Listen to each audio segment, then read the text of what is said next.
નમસ્કાર મિત્રો, જય શ્રી કૃષ્ણ મિત્રો. હિન્દુ ધર્મમાં દીવાને દેવી શક્તિનું પ્રતીક માનવામાં આવે છે. કહેવાય છે કે આપણે ભગવાનને જે પણ પૂજન અર્ચન કરીએ છીએ તે દીવા મારફતે જ આપણા પ્રભુ સુધી પહોંચે છે અને આ જ કારણ છે કે આપણા ધર્મશાસ્ત્રોમાં સદીઓથી પૂજા માટે દીવો પ્રગટાવવાનો નિયમ પણ છે. એવું માનવામાં આવે છે કે દીવો પ્રગટાવવાથી ભગવાન તેમના ભક્તો પર પ્રસન્ન થાય છે, પરંતુ તમારી બધી મનોકામનાઓ પણ પૂર્ણ થાય છે. તો શું તમે પણ દીવો કરો છો?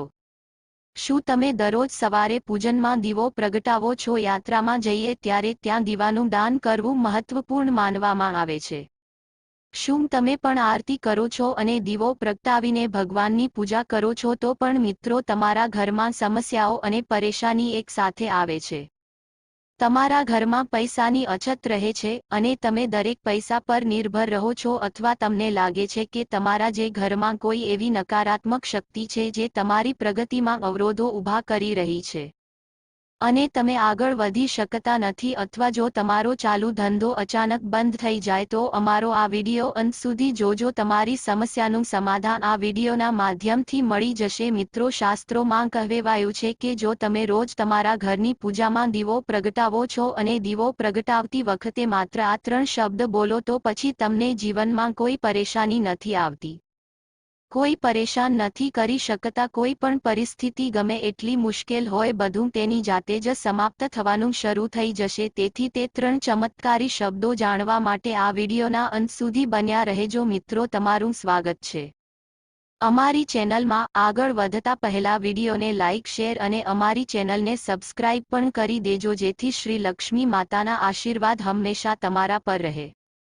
તો ચાલો વિડીયોમાં આગળ વધીએ. મિત્રો, જ્યારે પણ હિન્દુ ધર્મની વાત કરવામાં આવે છે ત્યારે દીવો પ્રગટાવવો એ આપની પૂજા અને ઉપાસના માટે સૌથી મહત્વપૂર્ણ કહેવાય છે, અને દીવો ભગવાન અને આપની વચ્ચેની એક કડી સ્વરૂપ છે જે આપણને ભગવાન સાથે જોડીને રાખે છે. આ સાથે તમે એ પણ જોયું જ હશે કે ઘરમાં તમારા દાદીમાં અને માતા દરરોજ સાંજે તેમના ઘરના દરવાજે ચોક્કસ દીવો પ્રગટાવે છે, કારણ કે તે આપણી પ્રાચીન પરંપરા અને ભારતીય સંસ્કૃતિનો જ એક મહત્વનો ભાગ છે. એવું માનવામાં આવે છે કે આપણા ઘરના દરવાજે દીવો પ્રગટાવવાથી દેવી લક્ષ્મી ઘરમાં પ્રવેશ કરે છે. દેવી લક્ષ્મી ઘરમાં પ્રવેશ કરે છે અને આપણા શાસ્ત્રોમાં એવું કહેવામાં આવ્યું છે કે પ્રકાશની ગતિ આપણા સમગ્ર બ્રહ્માંડમાં ઊર્જાનો સૌથી મહત્વપૂર્ણ સ્ત્રોત છે.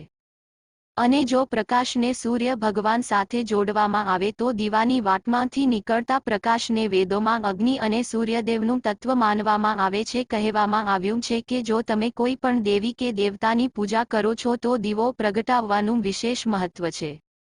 અને જો તમે કલાકો સુધી ભગવાનની સામે બેસી શકતા નથી ને તમે તેમની પૂજા કરી શકતા નથી, તો પછી ભલે તમે એક દીવો પ્રગટાવીને ભગવાનની સામે હાથ જોડી દો, તો પણ ભગવાન તમારી બધી જ પ્રાર્થનાઓ અને ઈચ્છાઓ સાંભળે છે. અને આ સિવાય જો તમે કોઈ પણ પૂજા કરો છો, સત્સંગ કરો છો, તેમાં પણ જ્યાં સુધી દીવો પ્રગટાવીને ભગવાનની આરતી ન થાય ત્યાં સુધી તમારી પૂજા અધૂરી માનવામાં આવે છે.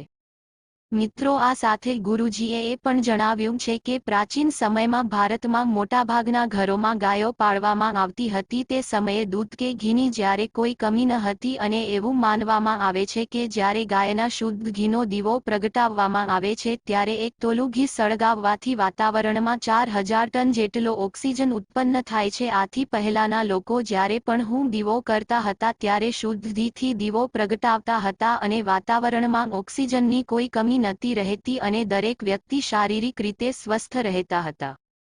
અને વિજ્ઞાનને પણ સાબિત કર્યું, જ્યારે શુદ્ધ ગાયના ઘીનો દીવો પ્રગટાવવામાં આવે છે ત્યારે તેમાં સતત ઓક્સિજનનો પ્રવાહ ચાલુ રહે છે. આ સાથે ગુરુજી એમ પણ કહે છે કે બધા લોકોએ દીવો પ્રગટાવવાની આ શાસ્ત્રીય પદ્ધતિ વિશે પણ જાણવું અને સમજવું જોઈએ. જેમ કે જ્યારે પણ તમે પૂજા કરવા જાવ છો ત્યારે પૂજા કરતી વખતે તેને ક્યારેય ભૂલથી પણ દીવાની જ્યોતને ફૂંક મારીને ઓલવવી નહીં.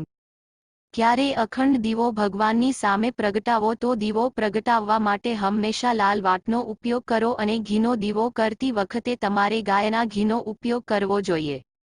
આ રીતે દીવો હંમેશા ભગવાનની સામે જ પ્રગટાવવો જોઈએ અને જો તમે તેલનો દીવો પ્રગટાવતા હો તો તમારી ડાબી તરફથી પ્રગટાવો અને જો તમે ઘીનો દીવો પ્રગટાવતા હોવ તો જમણી તરફથી કરો અને તેલનો દીવો પ્રગટાવવો જોઈએ તેમ જ મોંથી ફૂંકીને ક્યારેય ઓલવવો નહીં અને જો તમારો દીવો પૂજા કરતી વખતે ઓલવાઈ જાય છે તો સમજો કે તમારી પૂજા અધરી રહી ગઈ છે અને ભગવાને તમારી પૂજા સ્વીકારી નથી. મિત્રો, વેદ અને શાસ્ત્રો કહે છે કે જે લોકો જ પોતાના ઘરમાં દીવા પ્રગટાવે છે તેમના ઘરમાં સકારાત્મક ઉર્જાનો પ્રભાવ રહે છે, તેનાથી વાસ્તુદોષ દૂર થાય છે, તમારા ઘરમાંથી નકારાત્મક શક્તિનો નાશ થાય છે અને દરરોજ દીવા કરવાથી તમારા ઘરમાં ભગવાનનો વાસ તો થાય જ છે, સાથે સાથે તમારી મનોકામનાઓ પણ પૂરી થાય છે. આ સિવાય તમારી પાછળ જે વ્યક્તિ કે કોઈ શક્તિ તમને પ્રગતિ નથી થવા દેતી અથવા કોઈની ખરાબ નજર પરેશાન કરતી હોય તો તમારે હનુમાનજીની સામે સરસવના તેલનો દીવો પ્રગટાવવો જોઈએ. તમે દીવા માટે ચમેલીના તેલનો પણ ઉપયોગ કરી શકો છો. તેની સાથે જો તમે શનિદેવની કુદૃષ્ટિથી મુક્ત થવા માંગતા હોય ને સૂર્યદેવને પ્રસન્ન કરવા માંગતા હો અને પૈસાના દેવાથી પણ મુક્તિ મેળવવા માંગતા હો તો તમારે આ તેલનો ઉપયોગ કરવો જોઈએ. તેમજ સરસવના તેલથી શનિદેવના આશીર્વાદ મેળવી શકીએ છીએ અને ભગવાન સૂર્યદેવને પ્રસન્ન કરવા માટે સરસવના તેલનો દીવો અવશ્ય પ્રગટાવવો જોઈએ.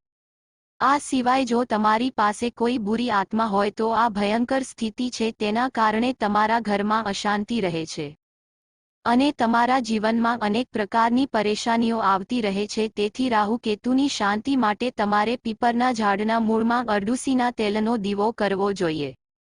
તેમજ દોસ્તો, આગળ વાત કરીએ તો પછી એક અખંડ દીવા માટે તમારે ગોળ વાટનો ઉપયોગ કરવો જોઈએ કારણ કે તેને શાસ્ત્રોમાં શુભ માનવામાં આવે છે.